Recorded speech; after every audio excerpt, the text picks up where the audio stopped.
Olá, bom dia, tudo bom? Como você está? Tranquilo? Tudo certo? Meu nome é Diego Gomes, sou terapeuta pastoral e eu quero agradecer o teu play.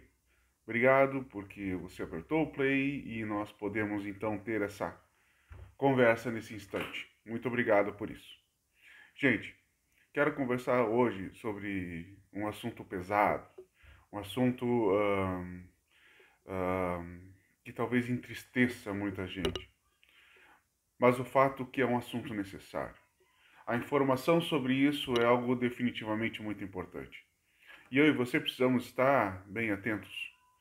Então eu convido você a se ajeitar na cadeira, a se colocar num lugar confortável, tranquilo, para juntos então podermos ter essa conversa. Vai, Diego, mas sobre o que nós vamos conversar hoje? Bom, iremos conversar hoje sobre abuso familiar. Isso mesmo. Abuso no meio de um lugar onde uh, deveríamos encontrar segurança, né? Um lugar onde deveríamos encontrar conforto, um lugar onde a gente deveria encontrar uh, apoio, um lugar onde a gente deveria se sentir seguro. Ali também nós estamos encontrando abuso. Dia após dia após dia, tá? No meio de comunicação, nós ouvimos falar então sobre abuso e violência no meio doméstico. Tá? Enquanto alguns poucos casos provocam uma comoção nacional, outros casos que estão na nossa volta, que não são tão conhecidos aparentemente, passam despercebidos. Fato, as famílias estão dilaceradas, né, pela violência doméstica dentro da própria casa. Uma vez, uma vez que muitas pessoas escolhem a agressividade, né, como uma principal forma de comunicação, tá? Então, infelizmente, hoje muitas pessoas, pessoas como eu e você, né, escolhem a agressividade para como principal meio de comunicação, não conseguem se comunicar de outra maneira e explodem e, e encontram nas pessoas mais próximas uh, um alvo para sua violência, um alvo, né, para seu abuso, certo? O impacto desse modelo abusivo de comunicação ele é totalmente destrutivo para pessoas de todas as idades, todas. É verdade, muitas vezes não podemos controlar a violência em nosso redor. Isso é fato. Mas a boa notícia é que, pelo poder de Deus, no fruto do Espírito Santo, existe um suprimento ilimitado de autocontrole para aqueles que pedem isso, que aceitam a graça do Senhor. A Bíblia está cheia de conselhos, instruções para construirmos relacionamentos, mas não qualquer relacionamento, um relacionamento saudável e forte, principalmente no meio do lar, na família, restaurando as nossas casas. Na prática, na prática, a teoria pastoral, ou melhor, na prática, a terapia pastoral é um movimento comprometido em dar ferramentas para conter e prevenir a agressividade, tá? Seja ela física, emocional, espiritual. Então, a ideia é dar habilidades e conhecimento necessário para que o indivíduo e a família inteira tenham relacionamentos saudáveis, certo? Então, passa primeiro pela informação, por nós termos a ideia de como agir, quando agir e de que maneira agir. A enorme incidência do abuso nos lares é uma evidência clara que todos nós estamos muito longe, tá, dos ideais divinos para as relações humanas. Muitos dos que se dizem cristãos, infelizmente, não têm as características do próprio Cristo. E em muitas situações, os abusadores distorcem até mesmo a Bíblia com o objetivo de justificar o seu comportamento. Outras pessoas, inclusive bem intencionadas, né, com o objetivo até mesmo de ajudar, acabam usando incorretamente as escrituras sagradas para convencer a vítima a perdoar. Esse perdoar é no sentido de aceite, feche os olhos, tá? Quando na verdade perdoar não tem nada a ver com aceitar, fechar os olhos, fingir que não está acontecendo nada, ok? Mas agindo assim, né, a tendência é perpetuar o abuso doméstico, né? O uso errado da Bíblia é desastroso e, pasme, pode ser fatal, fatal para as vítimas. A igreja, a igreja responsável, ou uma igreja responsável, não pode permanecer em silêncio e nem oferecer falsas ilusões ou falsas soluções espirituais para um problema emocional ou físico. Tá? A ideia é que ficar calado não resolve, ok? Isso só perpetua o ciclo do abuso e não leva às mudanças necessárias.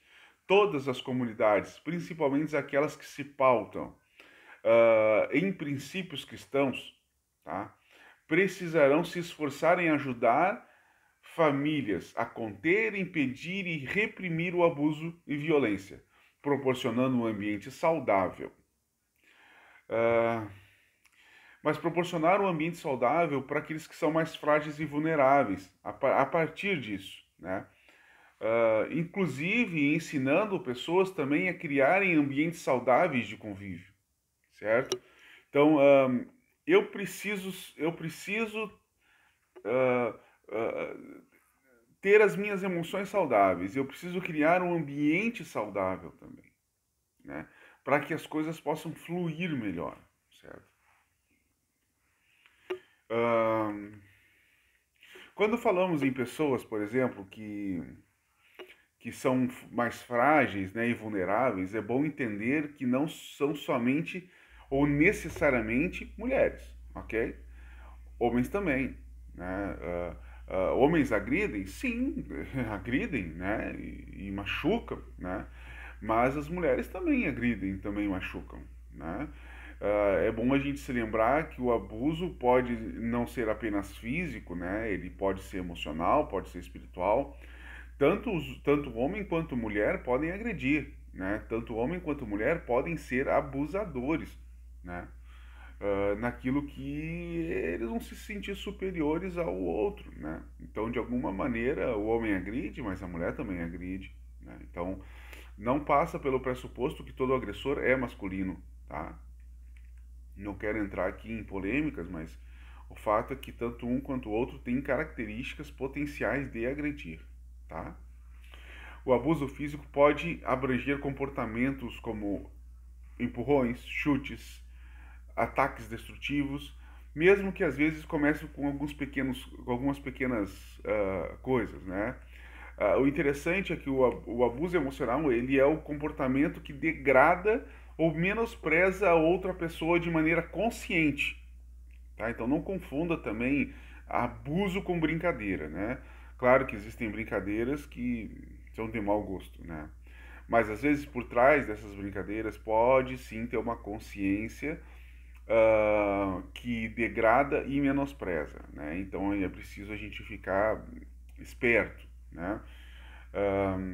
Esses abusos emocionais, eles podem conter ameaças verbais, ataques de raiva, linguagem obscena, exigências absurdas e invalidação do outro, tá? Comportamento agressivo também, ele pode aparecer como algo possessivo, ou até mesmo isolamento e privação de recursos financeiros, também são exemplos desse comportamento psicológico emocional abusivo. Tá? Então, o abuso ele pode vir mascarado de várias coisas. Tá? Ele pode ser de várias maneiras. Por isso que eu digo que homens e mulheres podem agredir, podem ser abusador, têm o potencial de ser abusador, né? Não existe, então, um perfil único para quem abusa e nem para quem é a vítima do abusador, tá? Ambos podem ser provenientes de qualquer faixa etária, grupo étnico, classe social, profissão, de comunidades religiosas ou não, né? No caso dos idosos e crianças, por exemplo, a negligência grave dos seus cuidados também pode se considerar um abuso, né? Algo que vá comprometer a sua vida, a sua saúde, né? Física, emocional e até espiritual, tá? Diego, eu fui abusado, eu passei por um abuso, eu passei por momentos de violência, eu passei por situações difíceis e agora, né? Quais são as consequências que aquele abuso que eu sofri podem trazer para mim? Bom, eu destaquei pelo menos três consequências de abuso, tá? Mais gerais, ok? Quero compartilhar isso com você. Bom, primeiro caso, né? Os sobreviventes da violência doméstica, eles enfrentam alto índice de depressão, tá? Distúrbios do sono e outros problemas emocionais, certo? Então, nós vemos que pessoas, então, que sofreram essas violências domésticas têm essa probabilidade maior de ter depressão, de ter problemas para dormir, né, de terem outros problemas emocionais como aceitação, como problemas de rejeição, né, medo, né. Bom, segundo, né, se não serem ajudadas, tá? Agora eu vou falar especificamente de menina. Se não serem ajudados, a menina, tá? Que testemunha abuso doméstico, né? Dentro da sua própria casa, é mais vulnerável a sofrer violência quando ela for adolescente e adulta. Por que ela é mais vulnerável? Porque ela tem uma tendência a aceitar esse tipo de comportamento. Tá? Se não receberem ajuda também, os meninos agora, né? Que testemunharam essas violências no seu ambiente doméstico, no seu lar, dentro da sua casa, eles têm uma probabilidade muito grande de se tornarem abusadores da parceira, dos filhos, tá? Quando for adulto. Perpetuando então o ciclo de violência na geração seguinte. Por quê? Porque eles aceitam também o comportamento. Então eles copiam o comportamento. Entende? Aí cabe um recado, né? O que nós estamos deixando aí como referência para os nossos filhos e filhas, né?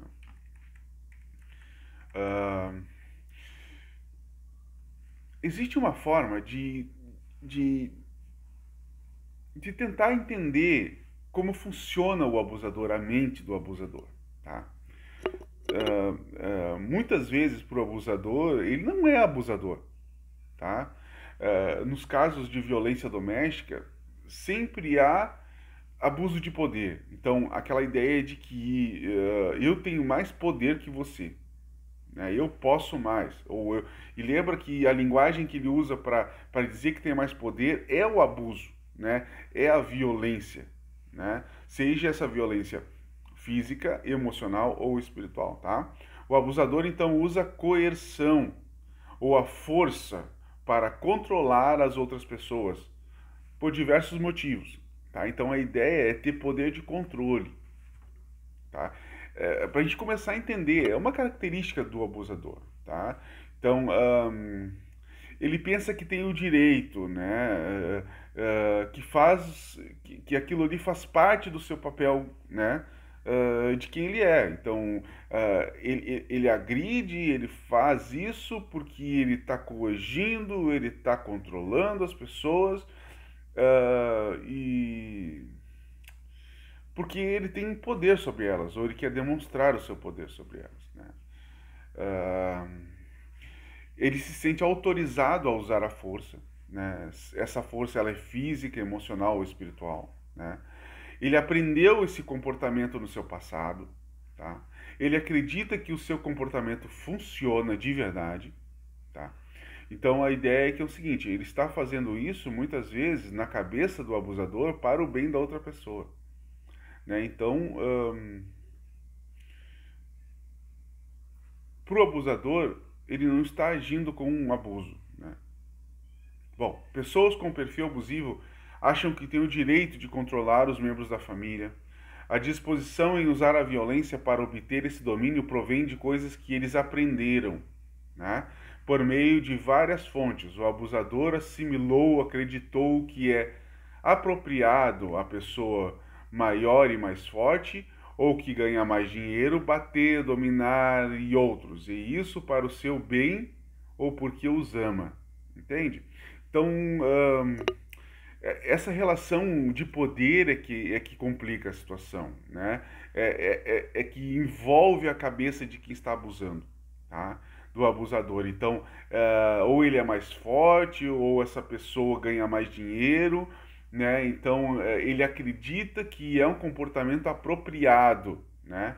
E lembra que ele não está fazendo isso, né, na cabeça dele, ele está fazendo isso, né, para o bem daquele que ele está abusando, porque ele ama aquela pessoa, tá? O comportamento abusivo ele é aprendido por intermédio de diversas fontes, inclusive de pais e amigos. A cultura também ensina, má interpretação da Bíblia e também por meio de mídia e entretenimento. Por que mídia e entretenimento? Olha, quanto mais eu assisto na televisão, né, ahn, ahn, que bater em mulher é uma coisa que é muito normal, né, ah, comum, mas não natural, mais comum, a tendência é que se eu ensino, ou melhor, se eu aprendo isso nos meios de comunicação diariamente, o tempo todo o tempo, a tendência é que eu aprenda a fazer a mesma coisa, entendeu? Ah, o problema é quando a gente trata ou relaciona o abuso ou a violência como algo natural. Não é natural. Pode ser comum, mas não natural, né? Ah, tem gente que acha o abuso um, algo atraente, algo até mesmo excitante, né? Em alguns casos, tá?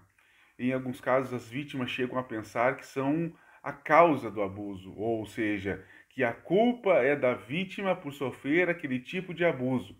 Mas é claro que isso não é verdade, né? Afinal, quem está no controle da violência é o violento ou é a vítima da violência, né? É como se eu dissesse o seguinte: olha, aquela menina foi violentada porque ela saiu com aquele tipo de roupa. O que eu quero dizer quando eu estou falando isso? Eu estou dizendo o seguinte: eu tiro a culpa do abusador e coloco a responsabilidade de ser abusado na menina, entende? Ah, engraçado, né? É a mesma coisa que eu disser: olha, ah, roubaram o meu telefone. Onde você estava? Estava 11 horas da noite caminhando na rua. Ah, então a culpa é sua, porque você saiu de noite com seu telefone, entende? Então o abusador ele perde a responsabilidade e e muitas pessoas atribuem a culpa, né, ah, na vítima, né? Onde isso não é verdade, né? Não é porque uma menina sai, e eu não estou dizendo que concordo em que ela saia dessa maneira, mas não é porque uma menina sai com uma roupa curta aí que ela é culpada de que alguém abuse dela. Ah, não é porque eu saio com minha carteira à noite que eu estou dando o direito de alguém me assaltar e levar os meus documentos, entende? A culpa não é minha quando isso acontece. A culpa é do abusador. O abusador tem a culpa, né? Quando a gente está falando de culpa também, né? Mas o incrível é que muitas vezes a gente acaba colocando a vítima como como o centro da culpa, e aí acaba piorando mais a situação. A boa notícia é que existe esperança, né? Para as famílias atuais, essa esperança está assegurada pelo fato de que Deus não nos deixou sozinhos. A Bíblia apresenta o quadro verdadeiro de como somos, de como devem ser as realizações ou as relações humanas no ambiente familiar, no ambiente social. As pessoas foram formadas por um Criador amoroso e relacional, que nos criou para que desenvolvamos um relacionamento primeiro com Ele e depois com os outros. Uma vez que somos criados à imagem dele, lá em Gênesis 1, 27, todas as outras relações devem refletir o Senhor e seu amor. Portanto, devemos buscar a orientação divina a fim de exercer autocontrole nos relacionamentos. Tá? Somos chamados a edificar uns aos outros, edificar é construir, ajudar a crescer e amadurecer. Agindo assim, geramos um alto nível de confiança. Essa confiança essa confiança ou pode ser destruída pelo abuso ou violência doméstica, né? De forma se formos capazes de aprender e edificar nossas famílias, isso revolucionará a visão de autoridade dentro do lar. Lembra aquela questão de poder? Exatamente, né? Atualmente, muitos estão longe de um modelo saudável de relacionamento familiar. Nos lares em que o abuso já se infiltrou, incentivo seus integrantes, daqui para frente, então, né, a lutar para tornar sua casa e seus relacionamentos livres desse mal. É necessário reconhecer o abuso, a fim de ajudar, né, e aconselhar aqueles que estão abusando, né, a mudarem de vida, a mudarem seu comportamento, a identificarem que eles não estão fazendo bem, né. Essa ajuda pode ser profissional até mesmo, né, com psicólogo, terapeuta, pastores, psiquiatras, para dar início então à cura. Esse passo trará mais esperança para a família, né? Então eu convido você, né, a, a ficarem de olhos abertos para que em casos de violência possam tratar. Não deixem isso, não achem que o tempo cura. O tempo não tem essa função de curar. O primeiro passo para a cura é arrependimento, é reconhecer, né, que precisa se arrepender e voltar, né? A Bíblia vai dizer isso. Lembre-se de onde você caiu.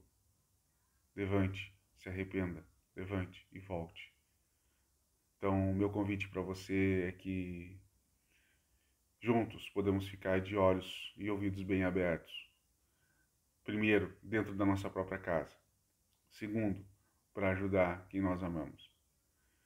Meu nome é Diego Gomes, sou terapeuta pastoral. E peço que, se você achou interessante esse conteúdo, compartilhe. Diga aí que gostei ou que não gostei, para que a gente possa instruir mais pessoas a chegarem a um nível de conhecimento, que eles possam também identificar as suas mazelas, as coisas complicadas da vida. Obrigado. Se você quer entrar em contato comigo, o e-mail é diego.gomes, com 2 S no final, @yahoo.com.br. Espero você para o nosso próximo encontro. Deus abençoe. Até mais.